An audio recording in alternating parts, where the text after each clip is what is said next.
창조주의 인류구원 메시지. 신들은 지구에 숨겨둔 보물이 안전하게 돌아오길 원한다. 2024년 1월 10일 김도사의 이름과 지구별 사명 그리고 통로천사 5차원의 존재에 관한 이야기. 김태광, 그의 이름에는 그가 태초로부터 이동해온 별의 이름이 들어있다. 그렇다면 금성인데 태성이 맞지 않나요? 아니다. 그는 별이라기보다는 빛이다. 빛으로 왔으므로 빛이 맞다. 그의 이름은 그가 온 별의 이름이다. 그는 창조주의 작품이자 아끼고 사랑하는 지구별을 지키고자 와있다. 알아야 할 것은 그와 함께 있던 신들 중에는 지구별에 애착이 많았던 존재들도 있었다는 것이다. 지구별 어딘가에 그들의 보물, 지하의 책과 관련한 것들을 숨겨두기로 했고, 어떤 것은 인간의 마음속에 숨겨둔 것들도 있다. 이것은 좋다, 나쁘다로 표현할 수 있는 것은 아니다.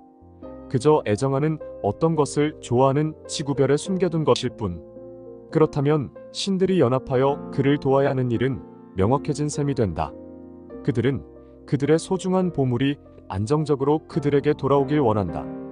지구 멸망을 걱정하는 것도 있겠지만 지킬 것을 지키고 싶은 마음도 있다. 그것들은 이후에 또 다른 지구와 같은 행성을 발견하게 된다면 또다시 반복될 일들이다. 하지만 명심해야 할 것, 지구의 안전과 안정된 상승과 보존에 관한 마음은 모두가 동일하다.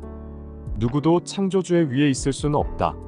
그 사실을 알고 있다면 사명에 대한 두려움과 훼손에 대한 걱정은 불필요하다.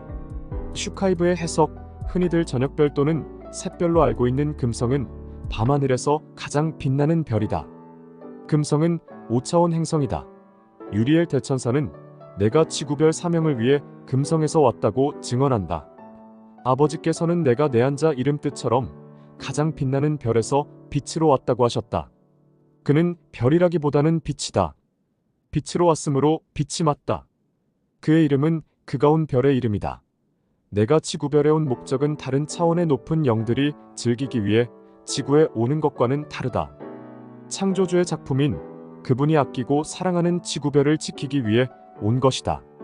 아버지께서는 오래전 여러 신이 지구별 어딘가에 보물을 숨겨두었다고 하셨다.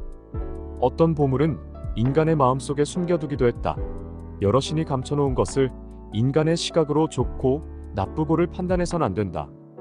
그들이 애정하는 것 정도로 생각하는 게 바른 이해가 될 것이다.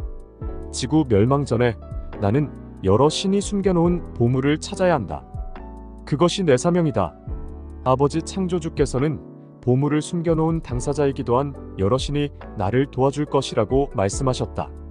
그 이유는 지구 멸망 전에 그들이 지킬 것을 지키고 싶어 하기 때문이다. 물론 이 말을 제대로 이해하지 못한 사람들은 신이라면 지구 멸망 전에 보물보다 인간을 먼저 구해야 하는 것 아닌가 라고 비난할 수도 있겠다. 하지만 이는 지극히 인간적 시각에서 생각하고 이해하는 면면 중에 하나일 뿐이다. 분명히 말하지만 지구의 안전 및 지구 거주영들의 안전한 차원 상승을 바라는 아버지 창조주와 여러 신의 마음은 같다는 것이다. 그러니 절대 인간적인 방식으로 생각해선 안 된다.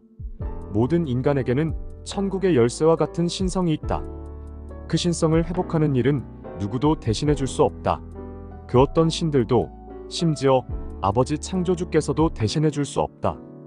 영적 성장을 통해 스스로 신성을 회복하는 길밖에는 방법이 없다. 인류가 그동안 거듭 윤회할 수 있었던 것도 신성 회복 기회를 주기 위한 아버지 창조주의 뜻이었다. 그런데 어리석은 인간들은 영적 성장보다는 눈에 보이는 물질을 추구하기 바빴다.